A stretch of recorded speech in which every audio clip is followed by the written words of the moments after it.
Have you ever wondered who truly pulls the strings behind one of the most iconic and visually stunning elements in all of Norse mythology and the Marvel Cinematic Universe? I'm talking, of course, about the Bifrost, that shimmering, rainbow bridge that connects realms and facilitates epic journeys. It's more than just a pretty light show, it's a vital piece of cosmic infrastructure. But who is its keeper? Who operates this marvel of interdimensional travel? For many, especially those introduced to the Bifrost through the blockbuster Marvel films, the immediate answer is often Heimdall. And you wouldn't be wrong to think that. In the MCU, Heimdall, with his piercing golden eyes and mighty sword Hofund, stands vigil at the Bifrost's terminus on Asgard. He's the gatekeeper, the all-seeing, all-hearing protector who decides who enters and who leaves, and more importantly, who gets to use the bridge. His connection to the Bifrost is so strong that he even acts as its literal key at times, channeling its energy to transport individuals. He's the one who activates it, controls its destination, and maintains its integrity. So, from a purely cinematic perspective, Heimdall is undeniably the operator. However, the rich tapestry of Norse mythology offers a slightly different, or perhaps more nuanced, perspective.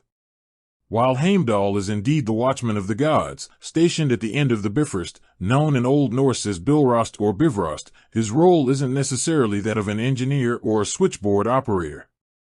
In the myths, the Bifrost is described as a bridge built by the gods themselves, specifically to connect Asgard, the realm of the Aesir gods, to Midgard, the realm of humans.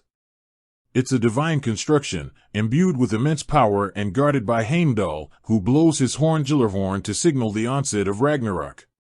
In the mythological texts like the Poetic Edda and the Prose Edda, the emphasis is more on the Bifrost as a physical, albeit magical, structure that exists between worlds, rather than a piece of technology operated by a single individual in the same way we might think of a modern bridge operator. Heimdall's function is primarily that of a guardian, a sentinel. He's the one who ensures its security and warns of any threats. The bridge itself seems to possess an inherent ability to transport, perhaps guided by the will of the gods who created it, or simply by the one who holds the power to traverse it. So, while Heimdall is the quintessential guardian and the one who facilitates its use, the concept of operating the Bifrost in the mythological sense is less about pushing buttons and more about divine oversight and inherent magical properties. In the Marvel Universe, his role is clearly defined as the active controller. He is the personification of its access point and its power. Without Heimdall, the Bifrost in the MCU is largely inert. Ultimately, whether you lean towards the ancient sagas or the modern cinematic interpretations, Heimdall remains inextricably linked to the Bifrost. He is its guardian, its protector, and in the most popular contemporary telling, its primary operator. The shimmering path to other realms always leads back to his watchful gaze. With that said, thanks for watching and until next time.